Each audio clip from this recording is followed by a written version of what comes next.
ব্রাহ্মণ এই ভারতবর্ষের একটা জঞ্জাল। মাথার টিকি কেটে ফেলে দিলে যেমন মাথার কোনো ক্ষতি হয় না, তেমনি ভারতের সংস্কৃতি থেকে, ভারতের ইতিহাস থেকে ব্রাহ্মণ নামক এই বিষাক্ত পদার্থটিকে কেটে বাদ দিলে ভারতের কোনো ক্ষতি হবে না, বরং ভারতের সংস্কৃতি আরো উজ্জ্বল থেকে উজ্জ্বলতর হয়ে উঠবে। যারা আমাদের ছোট করার চেষ্টা করেছে, যারা আমার ভাষাকে অপমান করেছে, আমার আত্মপরিচয়কে পদদলিত করেছে, তাদেরকে যদি জবাব দিতে হয়, আমরা ভাষাতাত্ত্বিকভাবে, নৃতাত্ত্বিকভাবে, ঐতিহাসিকভাবে সেই জবাব দিতে বাধ্য হব। যদি জেলে যেতে হয়, তাহলে জেলে যাওয়ার জন্য প্রস্তুতি নিয়েই আমরা এই অসুর সংস্কৃতির যে পরম্পরা, সেই পরম্পরাটাকে আপনাদের মধ্যে তুলে ধরব। কারণ এই বাংলার এখন জনগণনায় 92% ওপরে মানুষ হচ্ছে এই বঙ্গ জাতির অংশ। সুতরাং তারা বিপদ চালিত হয়েছে, তাদের বিপদ থেকে শপথে ফিরে নিয়ে আসার দায়িত্ব, ফান্ডামেন্টাল রাইটস আমাদের। প্রিয় দর্শক, আজ থেকে 1400 বছর আগে এই বাংলায় কোনো ব্রাহ্মণ ছিল না, একজন ব্রাহ্মণও ছিল না। ইতিহাসে এমন কোনো নিদর্শন নেই। কেউ দেখাতে পারবে না, কোনো সাহিত্য, কোনো ইতিহাস দেখাতে পারবে না যে আজ থেকে 1400 বছর, কেবল 1400 বছর আগে এই বাংলায় ব্রাহ্মণের উপস্থিতি নেই। সুতরাং যেহেতু ব্রাহ্মণের উপস্থিতি এই বাংলায় নেই, তো ব্রাহ্মণ্যবাদীদের এই যে কাল্পনিক দেব দেবী, তাদের অস্তিত্ব এই বাংলায় নেই। অথচ এই দেব দেবী ইত্যাদির বাইরে থেকে এই বাংলা সারা পৃথিবীর শ্রেষ্ঠ আসন নিয়েছিল। এই বাংলা তার সপ্তডিঙা মধুকর এত সূক্ষ্ম সমস্ত পণ্য নিয়ে বিদেশের বাণিজ্যের পুরো অংশটাই দখল করে নিয়েছিল এই বাংলার পক্ষ থেকে। এই বাংলার পক্ষ থেকেই বাংলার দামাল ছেলে বিজয়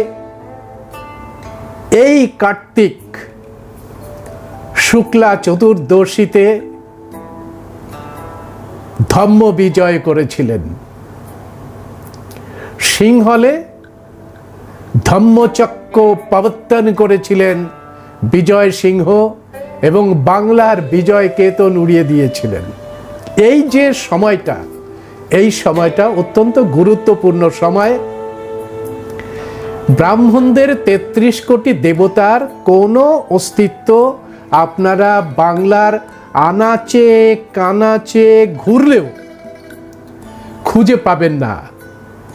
যে সমস্ত প্রত্ন খননগুলো হচ্ছে, সেই প্রত্ন খননে 33 কোটি দেবদেবীর একটি মূর্তিও উঠে আসেনি।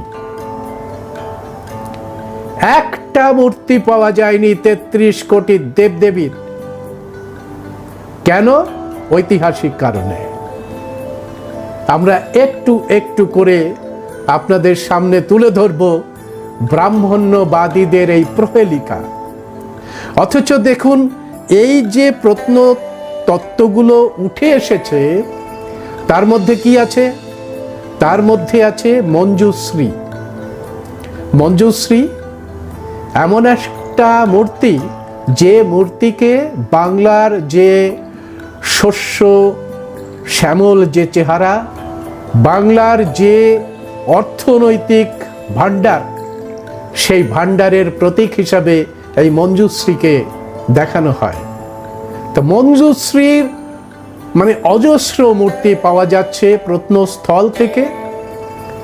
পাওয়া যাচ্ছে যক্ষীদের মূর্তি। আপনারা যক্ষী জানেন, যক্ষের ধন বলা হয়, অর্থাৎ যারা সম্পদশালী। আর এই যক্ষীরা হচ্ছে সম্পদশালী নারীর মূর্তি। আসলে নারী তো আগলে রাখে আমাদের সমস্ত সম্পদকে, পুরুষকে বাইরে কাজ করতে হয়, আর নারী গোটা সমাজটাকেই আগলে রেখে দেয়। সুতরাং এই যক্ষী মূর্তি দিয়ে বাংলার যে কৌম সমাজের অতীত যে সংস্কৃতিটি ছিল, সেই সংস্কৃতির ধারা এই যক্ষী মূর্তির মধ্যে বোঝা যায়। পাশাপাশি বোধি বৃক্ষ, বট গাছের দুটো রূপ আছে, একটা হচ্ছে বট আর একটা হচ্ছে শীষ। এই দুটোকেই আমরা দেখতে পাচ্ছি যে এই সমস্ত যেখানে প্রত্নখননগুলো হয়েছে, সেই বটবৃক্ষের পাতা সেখান থেকে আমরা লক্ষ্য করতে পারছি বিভিন্ন চিত্রকলায় অঙ্কিত রয়েছে। শস্যগোলা রয়েছে, বীজ ভাণ্ডার রয়েছে, চারা বীজ গাছ সেখানে পোতা হয়েছে, সেই ডালির মূর্তি আমরা পাচ্ছি এই প্রত্নতত্ত্ব খনন কার্যের ফলে যেগুলো উঠে এসেছে। লতা গুল্মের বহু চিত্রিত যে প্রত্ন নিদর্শন, সেইগুলো আমরা পাচ্ছি। আর পাশাপাশি যেটা পাচ্ছি সেটা হচ্ছে যে তারার মূর্তি। তারা হচ্ছে এই যে সময়কাল আমাদের আছে, মাঘ থেকে বঙ্গে বর্ষ শুরু। এই বঙ্গে বর্ষ শুরু মানে সারা ভারতবর্ষের নববর্ষ হচ্ছে পয়লা মাঘ। এই মাঘ থেকে একেবারে পৌষ পর্যন্ত সারা বছরের যে ক্যালেন্ডার, সেই ক্যালেন্ডার তৈরি করেছিলেন তারা, অর্থাৎ বোধিসত্ত্ব তারা, যিনি গৌতম বুদ্ধের শিষ্যা ছিলেন। সেই তারার অজস্র মূর্তি আমরা পাচ্ছি প্রত্নস্থল থেকে। আর পাচ্ছি কি ছোট ছোট সিল, যেগুলো আমাদের বণিকেরা 7 সমুদ্র 13 নদী পেরিয়ে যখন ব্যবসা বাণিজ্য করতে যেত, সেই সিল আমরা দেখতে পাচ্ছি। আর এটা বলে রাখি যে ওই সিলের সঙ্গে যে ভাষাটিতে এই বণিকদের পরিচয়ের কথা লেখা থাকতো, সেই ভাষাটিকেও আমরা পাচ্ছি এই সিলের সাথে। ভাষাটাকে পাচ্ছি বিভিন্ন প্রত্নখনন থেকে, আর এই সিলের মধ্যে থেকে সারা পৃথিবীতে ছড়িয়ে আছে বাংলার ভাষা। এই সমস্ত আবিষ্কৃত ঐতিহাসিক উপাদান যদি একত্রিত জড়ো করি, দেখবেন তার মধ্যে ব্রাহ্মণদের কোনো ধরনের প্রত্নতাত্ত্বিক, নৃতাত্ত্বিক, ভাষাতাত্ত্বিক প্রমাণ এই প্রাচীন বাংলার কোনো কিছুর মধ্যেই উপস্থিত নেই। অর্থাৎ এই বাংলায় ব্রাহ্মণের অস্তিত্ব ছিল না, অথচ এই বাংলা ছিল সারা পৃথিবীর নমস্য একটি দেশ, বঙ্গদেশ। কি করে শিল্প, সাহিত্য, বাণিজ্য, সংস্কৃতি, ভাষা সারা পৃথিবীকে জয় করেছিল এই বাংলা। এই বাংলার গৌরব দেখে আলেকজান্ডার পর্যন্ত ছুটে এসেছিল তার সেনাবাহিনীকে নিয়ে বঙ্গদের পরাজিত করতে। কিন্তু কাঁদতে কাঁদতে বাংলার দীর্ঘদেহী গঙ্গা রেড্ডিদের শৌর্য, বীর্য এবং রণকৌশল দেখে সুদূর মেসিডোনিয়া থেকে আগত আলেকজান্ডার কাঁদতে কাঁদতে রণভূমি ছেড়ে পালিয়ে যেতে হয়েছিল এই বাংলার শৌর্যের কাছে মাথা নত করে। এই বঙ্গ ভাণ্ডারে কি বিবিধ রতন ছড়িয়ে আছে। মধুসূদন বলে গেছিলেন, হে বঙ্গ ভাণ্ডারে তব বিবিধ রতন, তার সবে অবোধ আমি অবহেলা করি, পরধন লোভে মত্ত। এই পরধন কি? ব্রাহ্মণের ধন। যাদের ধন নেই ভিখিরি, যাদের কোনো ধন নেই ভিখিরি।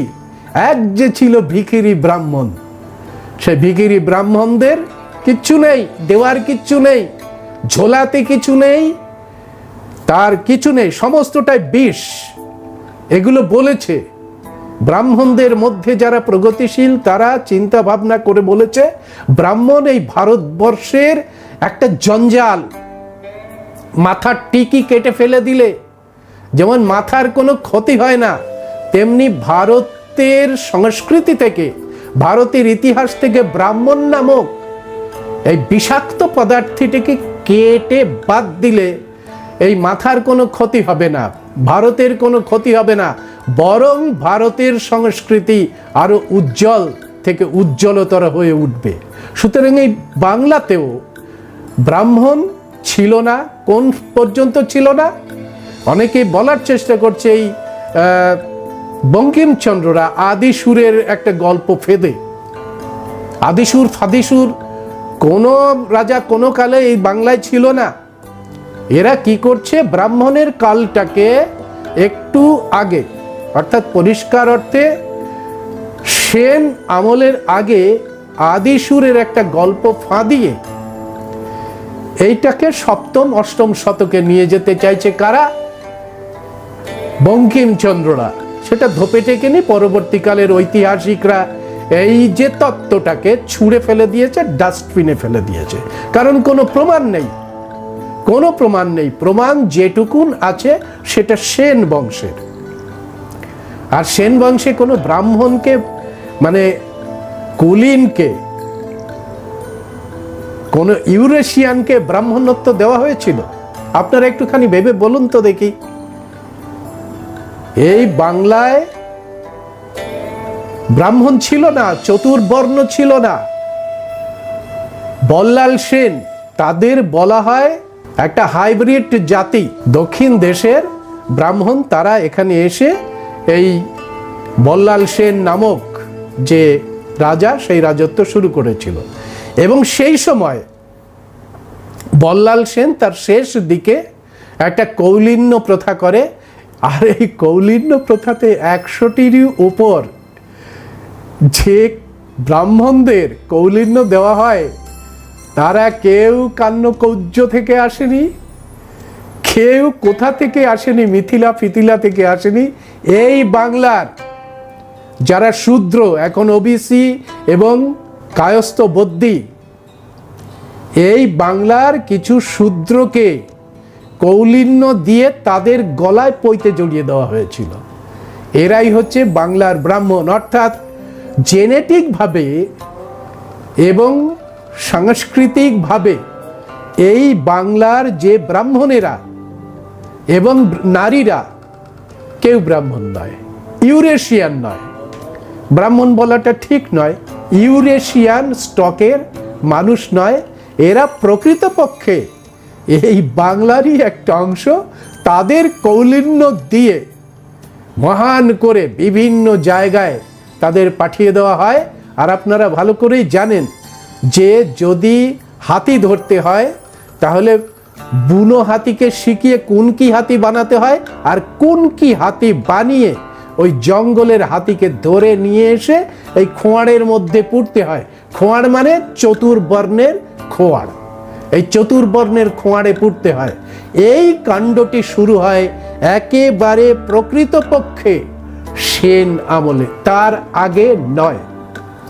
আমরা প্রত্যেকটা ধান্দাবাজিকে খারিজ করে দিচ্ছি। বল্লাল সেনের কিছু ডকুমেন্ট, ঐতিহাসিক ডকুমেন্ট আমরা পাচ্ছি, এবং সেখানে বঙ্কিমচন্দ্র বলছে যে এখন দেখা যাক যে কতকাল হইল বাংলায় ব্রাহ্মণ আসিয়াছিলেন, এবং তজ্জন্যে আদিসুর ও বল্লাল সেনের আমলের যে সময়টা, কত বৎসরের ব্যবধান, তাহা দেখা আমাদের আবশ্যক বলে একটা বিবিধ প্রবন্ধ বলে একটা প্রবন্ধ লিখেছেন। পুরোটাই অনৈতিহাসিক একটা প্রবন্ধ, কিন্তু এই প্রবন্ধের মধ্যে দিয়ে ব্রাহ্মণদের এই বাংলায় আসার যে ইতিহাসটা খানিকটা আমরা পাই, এবং পরিষ্কার করে বুঝতে পারি যে কিভাবে ব্রাহ্মণ্যবাদ প্রতিষ্ঠা করার জন্যে একেবারে এই বঙ্কিমেল কাল পর্যন্ত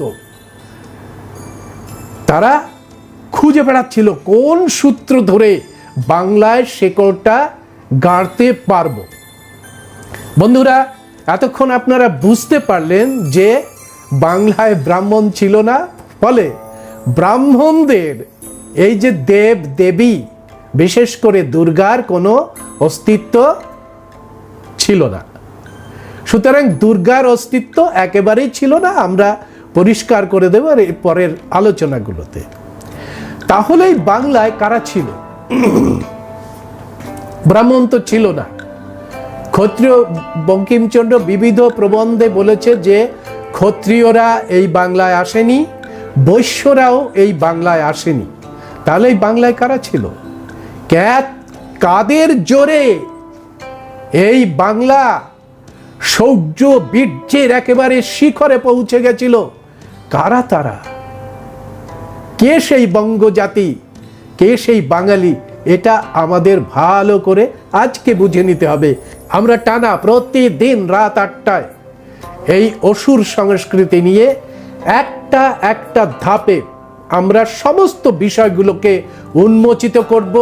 এটা আমাদের বার্থ রাইট, এটা আমাদের ফান্ডামেন্টাল রাইটস যে আমরা ভারতের মানুষেরা, বাংলার মানুষেরা বঙ্গ সংস্কৃতির হারিয়ে যাওয়া অধ্যায়টিকে বিভিন্ন সূত্র থেকে, ঐতিহাসিক সূত্র থেকে, প্রত্নতাত্ত্বিক সূত্র থেকে, নৃতাত্ত্বিক সূত্র থেকে, ভাষাতাত্ত্বিক সূত্র থেকে আমরা তুলে আনছি। কেন আনছি? এটা আমাদের ফান্ডামেন্টাল রাইটস। যারা আমাদের ছোট করার চেষ্টা করেছে, যারা আমার ভাষাকে অপমান করেছে, আমার আত্মপরিচয়কে পদদলিত করেছে, তাদেরকে যদি জবাব দিতে হয়, আমরা ভাষাতাত্ত্বিকভাবে, নৃতাত্ত্বিকভাবে, ঐতিহাসিকভাবে সেই জবাব দিতে বাধ্য হব। যদি জেলে যেতে হয়, তাহলে জেলে যাওয়ার জন্য প্রস্তুতি নিয়েই আমরা এই অসুর সংস্কৃতির যে পরম্পরা, সেই পরম্পরাটাকে আপনাদের মধ্যে তুলে ধরব। কারণ এই বাংলার এখন জনগণনায় 92% ওপরে মানুষ হচ্ছে এই বঙ্গ জাতির অংশ। সুতরাং তারা বিপদ চালিত হয়েছে। তাদের বিপদ থেকে শপথে ফিরে নিয়ে আসার দায়িত্ব, ফান্ডামেন্টাল রাইটস আমাদের। সেই কারণেই আমরা আমাদের সংস্কৃতিকে উপস্থাপন করার জন্য এই আলোচনায় আজকে আমরা বসেছি। বন্ধুরা, তাহলে এই মানুষগুলো কারা, যাদের হয়ে এতটা দায়িত্ব নিয়ে আমি জেল যেতেও রাজি আছি? কারা তারা? কারা এত বড় একটা সুমহান দেশ, নেশন তৈরি করেছিল যে ইউরোপ, মধ্যপ্রাচ্য সবাই স্যালুট জানাতো এই বঙ্গকে? কারা এরা? এটা বলেছেন মঞ্জুশ্রী মূলকল্পে অসুরানাং ভবেদেবাচা গৌড়পুণ্ডত ভব সদা। অর্থাৎ গৌড়পুণ্ডতে যত দেখবেন এরা হচ্ছে অসুর, এদের ভাষাই অসুর। বাংলার সমস্ত ভাষা, বাংলা ভাষাটাই অসুর ভাষা। ঐতিহাসিকরা বলছেন এটা অসুর বলি বা আদিজনের, বাংলার আদিজনের ভাষা। আমাদের মধ্যে যে সমস্ত নৃতাত্ত্বিকরা আসেন তারা বসবেন এরপরে, তাদের কাছ থেকে আপনারা দেখতে পারবেন যে এই যারা অসুর ভাষায় কথা বলে তাদের বিবর্তনের ইতিহাস 65,000 বছরের ইতিহাস রয়েছে এখানে। এই বাংলা থেকে ইউটার্ন করে এই যে জাতি, আদিম জাতি, তারা একেবারে অস্ট্রেলিয়া পর্যন্ত বিস্তৃত হয়েছিল জন্যে এই জাতিকে বলা হয় অস্ট্রোলয়েড, অস্ট্রেলীয় জনগোষ্ঠী। তো বুঝতে পারছেন যে এদের পরম্পরা 65,000 বছরের পুরনো পরম্পরা। সেই পরম্পরাকে বজায় রেখেছে এবং মঞ্জুশ্রী মূলকল্প পরিষ্কার করে বলে দিয়েছে, একদম পরিষ্কার করে বলে দিয়েছে যে 8ম শতকের আগে বাংলা, বিহার, উড়িষ্যা, আসামে যে সমস্ত রাজারা আছেন সেই সমস্ত রাজারা অসুর উপাধি ধারণ করতেন, গর্বের উপাধি ধারণ করতেন। এই আমি নিহার রঞ্জন রায়ের বাঙালির ইতিহাস থেকে আপনাদের একটু জানিয়ে দিচ্ছি। নিহারঞ্জন রায়ও এই মঞ্জুশ্রী মূলকল্পের উদাহরণ দিয়ে বলেছেন যে কামরূপের বর্মন রাজবংশের আদি পুরুষরা সকলেই অসুর। অন্তত 7ম শতকের রাজারা তাদের পূর্বপুরুষদের অসুর বলেই জানতেন। এদের নাম বলেছেন, অনেক অসুরের নাম: মহিরাঙ্গ অসুর, দানবাসুর, হটকাসুর, সম্বরাসুর, রত্নাসুর, নরকাসুর, এই সমস্ত নাম দিয়ে। এবং আমাদের যে খড়গপুর বা খড়গ রাজারা, তারা অসুর উপাধি নিতেন। মল্লভূম, ধলভূম, সিংভূম সমস্ত রাজারাই অসুর রাজা নামে পরিচিত। ঐতিহাসিকরা এইভাবে অসুরকে মহিমান্বিত করেছেন এবং উপাধি হিসাবে এই অসুর উপাধিকে মহান উপাধি হিসাবে বর্ণনা করেছেন। অর্থাৎ এই বঙ্গ দেশের মধ্যে যারা বসবাস করছে তারাই বঙ্গ জাতি। তো এই বঙ্গ জাতিদের এতদিন বসবাস করার ফলে এই অংশটা চাষযোগ্য হয়েছে। এই অংশটা সবুজ শ্যামল যে বনানী ছিল, সেই বনভূমি থেকে আস্তে আস্তে কৃষিযোগ্য, বাসযোগ্য ভূমিতে পরিণত হয়েছে। নদ নদী অধ্যুষিত যে সমস্ত অঞ্চলগুলোতে সোনালি ধানে, সোনালি শস্যে একেবারে ভরে দিয়েছে এই অসুর জাতির মানুষেরা। এবং এইগুলো করতে গিয়ে তারা প্রকৃতির সঙ্গে লড়াই করতে গিয়ে আবেগের সাথে যুক্ত হয়ে যে ভাষা ব্যক্ত হয়েছে, সেই ভাষার মধ্যে থেকেই তৈরি হয়েছে বিভিন্ন যে সমস্ত দৃশ্য, অদৃশ্য আমরা যে বস্তুগুলো দেখতে পাই, তাদের নামকরণ করেছে এই অসুর ভাষাভাষী মানুষ। এই গোটা প্রক্রিয়ার মধ্যে ব্রাহ্মণদের কোনো অংশগ্রহণ নেই। এই যে ভাদ্র মাস, ভাদ্র মাসটা সংস্কৃতাইজেশনের হয়েছে, আসলে ভাদ্র মাস। এই ভাদ্র মাস থেকে আমরা দেখতে পাই যে পরবর্তী কৃষি কার্যের জন্য তৈরি হচ্ছে কারা? বিশেষ করে আমার মায়েরা, আমার বোনেরা, এই বাংলার মায়েরা, বোনেরা। কেন? এটা ঐতিহাসিক কারণেই। দেখুন, শিকার করতে যাওয়াতে যে লড়াইটা আছে, যে চ্যালেঞ্জটা আছে, সেই চ্যালেঞ্জ সবসময় একটা নারী নিতে পারে না। প্রাকৃতিক কারণে তাকে আর একটা নর অথবা নারী তৈরি করার জন্য একটা নির্দিষ্ট সময়ে তাকে খুব সাবধানে থাকতে হয়। সুতরাং গুহা আবিষ্কারের ফলে এই নারীরা গুহাতে বসবাস করে, আর নর যারা মানুষ তারা শিকারে যায়। ঝড় ঝঞ্ঝা সমস্ত কিছু রক্ষা করার জন্য, গৃহটাকে রক্ষা করার জন্য লড়াই করে পুরুষেরা। আর এই যে বীজ ভাণ্ডার, অর্থাৎ একটা নারী সে প্রেগনেন্ট হয়, সে একটা সন্তান উৎপাদন করে, পাশাপাশি তার খাদ্যের জন্যে যেটুকুন দরকার হয় সেই বীজগুলোকে একত্রিত করে ঘরের পাশে একটা বাগান তৈরি করার এই যে বোটানিক্যাল যে সিস্টেম, সেই সিস্টেমটা আবিষ্কার করে নারীরা। এবং এখনো পর্যন্ত নারীরা এই বোটানিটাকে ধরে রেখেছে। শহরের নারীরাও বোটানিটাকে ধরে রেখেছে। তারা ছাদে একটা বাগান তৈরি করে।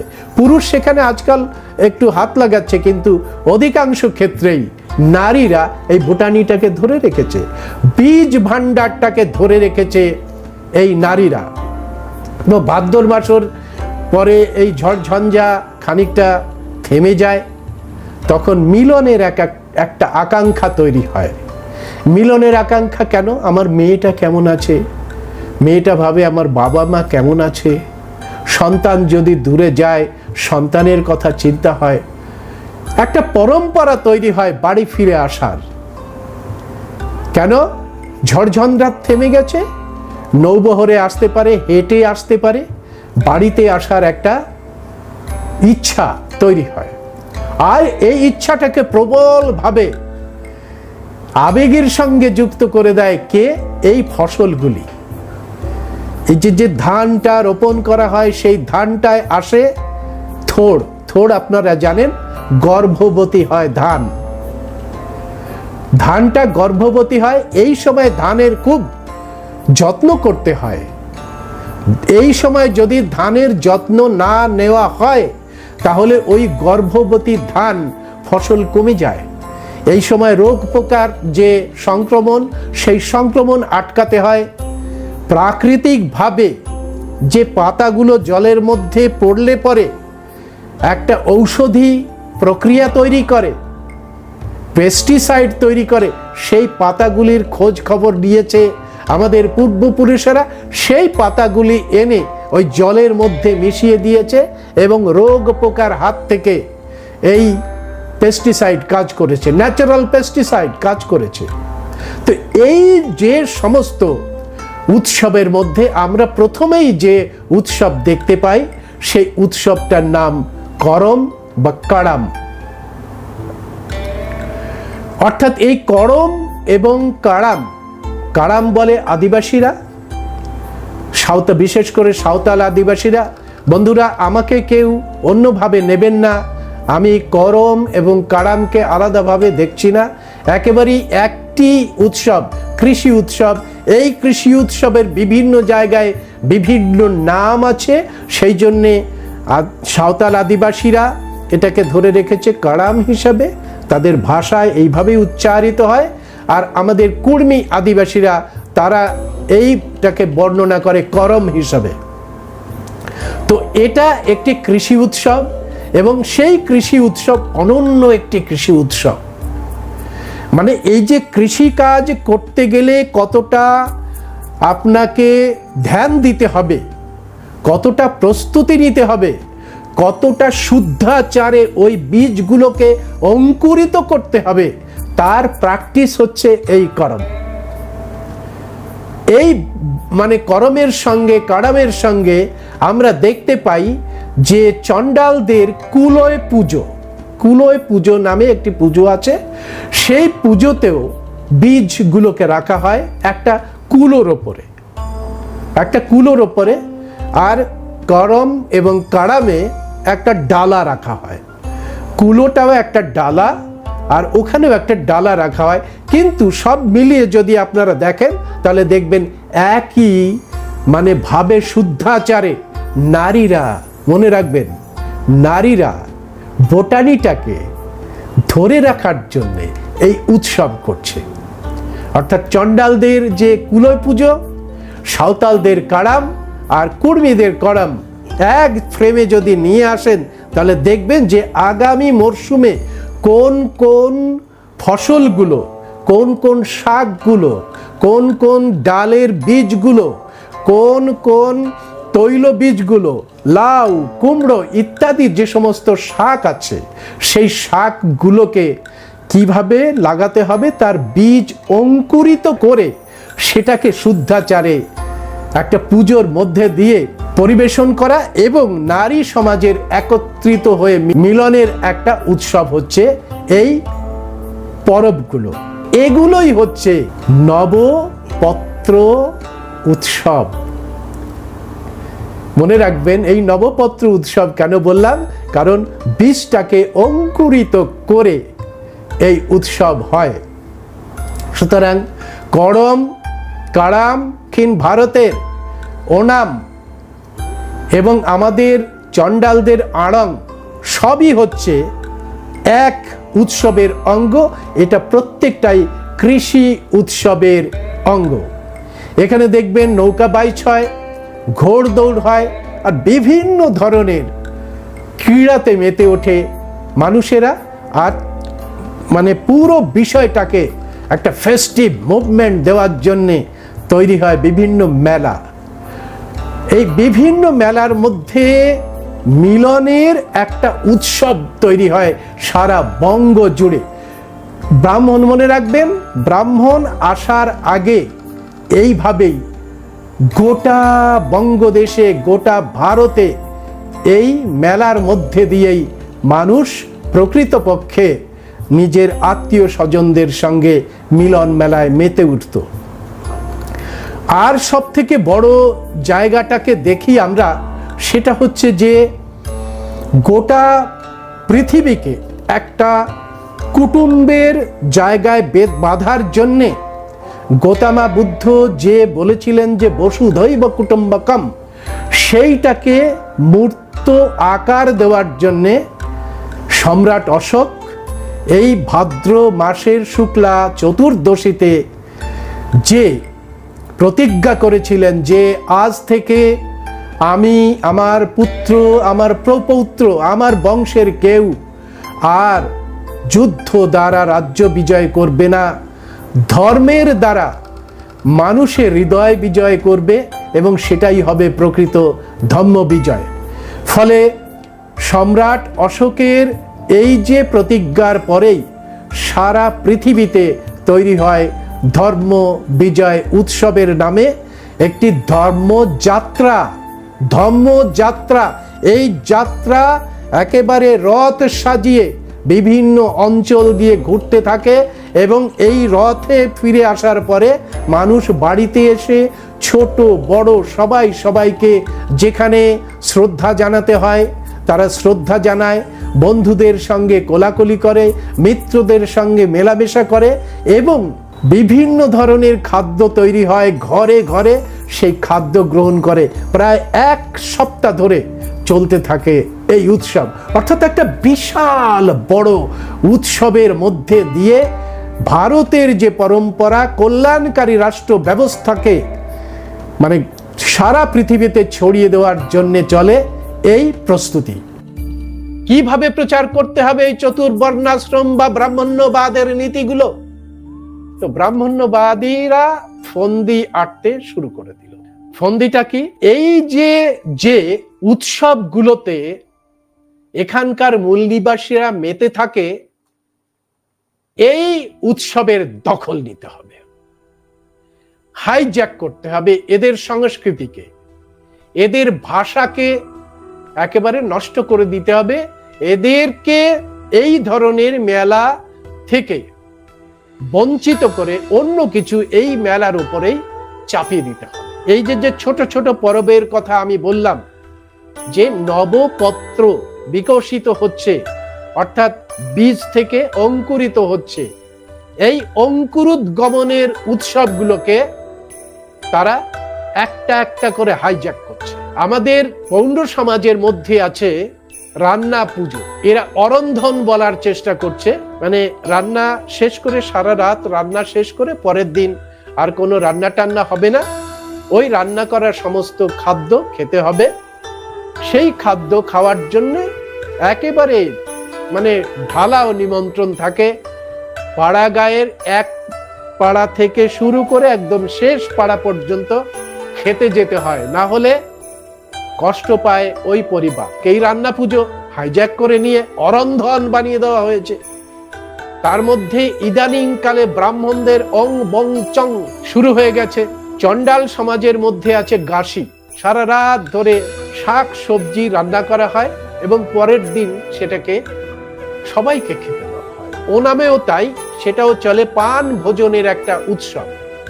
কেন এই সময় এই উৎসবগুলো হয়? খুব গুরুত্বপূর্ণ।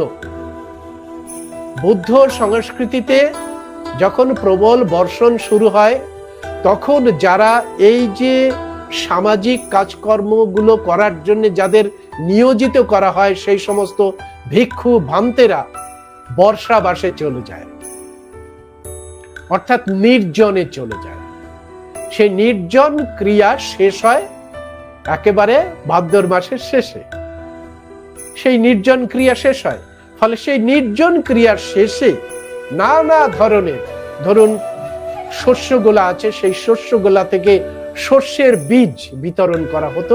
কল্যাণকারী রাজারা এই সিস্টেমটা বানিয়েছিলেন, ভিক্ষুরা এই দায়িত্ব নিয়ে সেই শস্য ভান্ডার থেকে নানা ধরনের বীজ লোকালয়ে দিতেন এবং সেই বীজ অঙ্কুরিত হয়ে নবপত্রিকায় বিকশিত হতো। এই যে বিষয়টাকে হাইজ্যাক করে ওরা কি করলো? নবপত্রিকা অনুষ্ঠান, আমরা বললাম নতুন পত্রিকা, ওরা 9টা শাকের কথা বললেন। এটা নবপত্র বিকশিত হওয়ার একটা অনুষ্ঠান, কৃষি উৎসব। সেই কৃষি উৎসব ছিল অসুরদের উৎসব, সেই অসুরদের উৎসবে হাইজ্যাক করে কিন্তু অসুরদের সব থেকে বড় উৎসব হলো ধম্ম বিজয়, অর্থাৎ শুক্লা চতুর্দশীতে এই যে সম্রাট অশোক যেটা বলেছিলেন যে আমি আর যুদ্ধের দ্বারা রাজ্য জয় করব না, ভালোবাসার দ্বারা মানুষের হৃদয় জয় করে ধম্ম বিজয়, এবং তিনি রথে চড়ে বসেছিলেন এই বুদ্ধগয়া থেকে।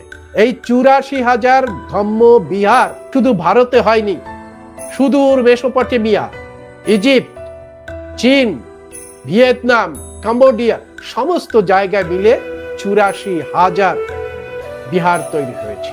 গোটা যে বিষয়টা সাংস্কৃতিক এক পরিবর্তন এনে দিয়েছিল মানুষের মধ্যে, তারা মিলন মেলা তৈরি করে এই আত্মীয় স্বজনের পরস্পর মেলার একটা ক্ষেত্র তৈরি হয়েছিল।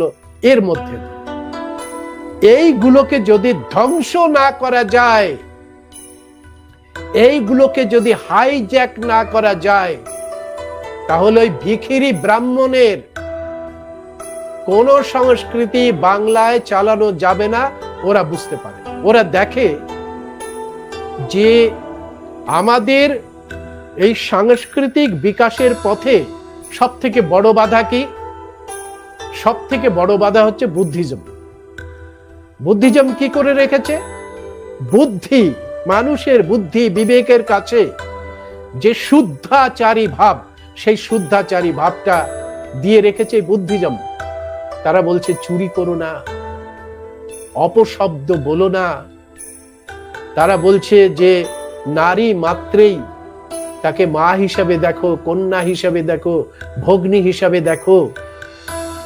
নারী হচ্ছে একটা মানে অপূর্ব সম্পদ, মা হচ্ছে অপূর্ব সম্পদ। একে শ্রদ্ধা করো, ভালোবাসো, ভক্তি করো। এটা দেখিয়েছে পঞ্চশীলের মধ্যে দিয়ে। বলছে যে পশু তোমার যতটুকুন দরকার হয় ততটুকুনি তুমি তাকে হত্যা করো, তোমার দরকারের অতিরিক্ত তাকে হত্যা করো না। কারণ মানুষের মধ্যে তো একটা খাদ্য খাদক সম্পর্ক রয়েছে, না খেলে তো বাঁচা যাবে না, শাকগুলো না খেলে বাঁচা যাবে না। খাদ্য খাদক সম্পর্ক রয়েছে, এবং লড়াই করতে করতে মানুষ এই খাদ্য খাদক সম্পর্কগুলো বুঝে নিয়েছে। কিন্তু অতিরিক্ত হত্যা করা, এটা থেকে বারণ করলেন গৌতম বুদ্ধ। পানাতি পাতা বেরামানি শিক্ষাপাদেন সমাধি আমি, এটা বললেন। ফলে ওরা দেখলো যে বুদ্ধিজমটাকে যদি খতম না করা যায়, তাহলে ব্রাহ্মণদের ওই যে চতুর্বর্ণ ব্যবস্থা, কদাচার, অশ্লীল আচরণ, সেগুলো ঢোকানো যাবে না। ওরা প্রথমেই শিবের পরিকল্পনা করলেন। পঞ্চশীল, 5 মুখওয়ালা শিব তৈরি হলো। পানাতি পাতা বেরামানি শিক্ষা পাদং সমাধি আমি। শিবকে একটা পশুর চামড়ার উপরে বসিয়ে দিল, আর একটা পশু চামড়া পরিয়ে দিল, হাতে একটা হত্যা করার অস্ত্র আর ডম্বরু এ সমস্ত দিয়ে দিল। অর্থাৎ পরিষ্কার অর্থে একটা খুনি চেহারা তৈরি করা হলো শিবকে দিয়ে। একটা পশু হত্যা না করলে সেই পশু এবং বাঘের চামড়া, ভাবুন আজকে বাঘের চামড়া কেউ যদি চোরাই ভাবে হত্যা করে একটা বাঘকে, তার পানিশমেন্ট হবে। ওয়াইল্ড লাইফ যে আইন আছে সেই আইনে তার ভয়ঙ্কর পানিশমেন্ট হবে। শিবকে একটা পশুর চামড়ায় বসানো হলো, একটা পশুর চামড়া পরিয়ে দেওয়া হলো। অর্থাৎ যেটা গৌতম বুদ্ধ বলেছিলেন, পানাতি পাতা বেরামানি। আর বাঘ তো খায় না কেউ, অকারণে বাঘ কেন হত্যা করব আমরা? সেই বাঘকে হত্যা করে শিবের গায়ে জড়িয়ে দেওয়া হলো, কত বড় অন্যায়। অর্থাৎ পরিষ্কার অর্থে একটা কাউন্টার অ্যাটাক তৈরি হলো বাংলায়। কার বিরুদ্ধে? পঞ্চশীলের বিরুদ্ধে, গৌতমের বিরুদ্ধে। শিবকে দিয়ে শুরু হলো প্রথম লড়াই, ব্রাহ্মণদের প্রথম লড়াই। কি লড়াই এটা? এটা যুদ্ধ নয়, এটা হচ্ছে সাংস্কৃতিক যুদ্ধ। সংস্কৃতির দিক থেকে পাল্টে দাও, পুরোটা হাইজ্যাক করে নাও সবকিছু। আর সাংস্কৃতিক বিপ্লব হলো সব থেকে বড় বিপ্লব।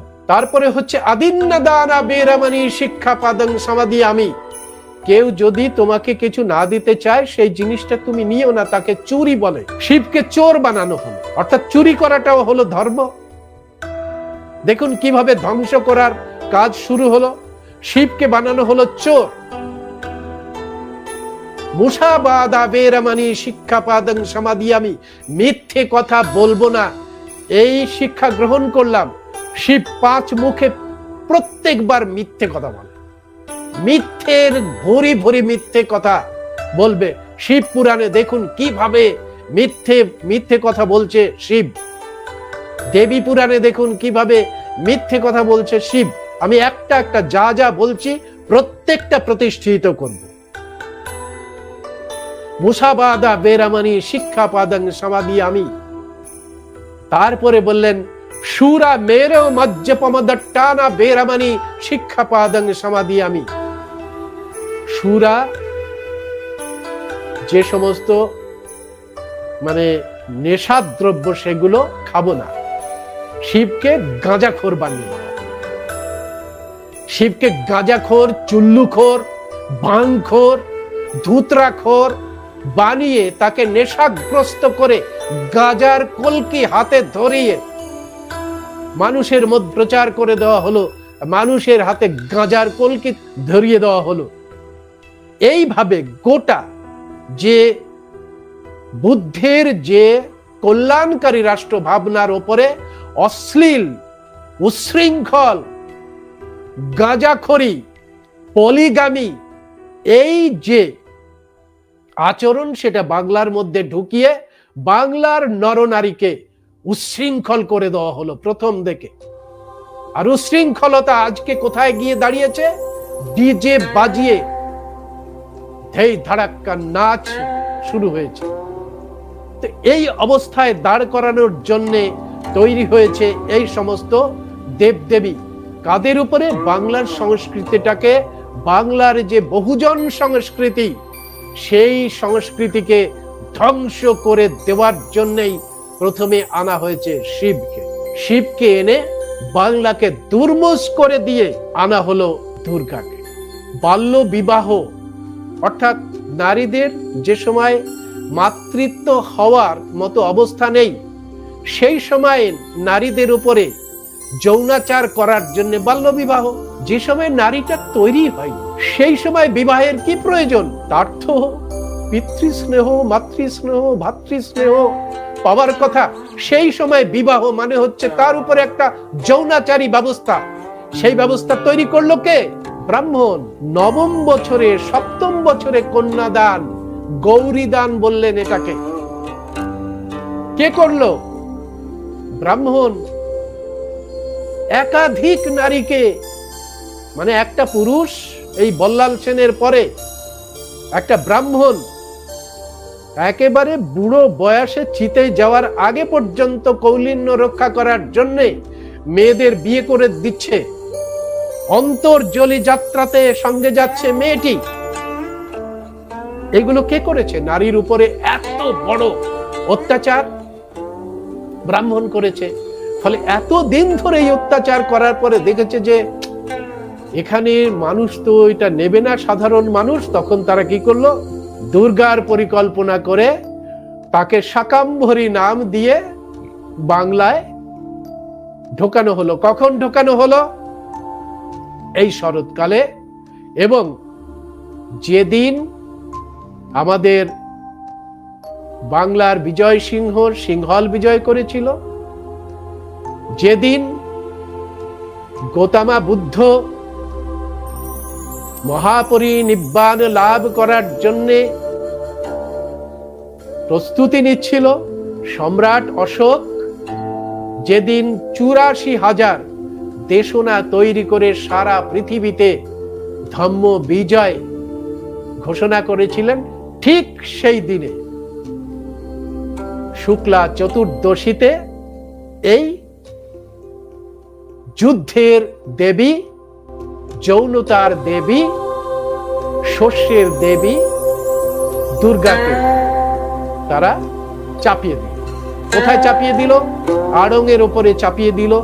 করম উৎসবের সঙ্গে সঙ্গে শুরু হয়ে যায় এখানে যে আমাদের রাঢ়বঙ্গ জুড়ে যে সমস্ত উৎসব শুরু হয়ে যায়, ভাদু হয় সেই সময়, ফলে এই সমস্ত কিছু থেকে যাতে দুর্গার দিকে মানুষ ঝুঁকতে থাকে, সেই জন্য এরকম একটি দেবী মূর্তি পরিকল্পনা করে চাপিয়ে দেওয়া হলো বাংলার উপরে।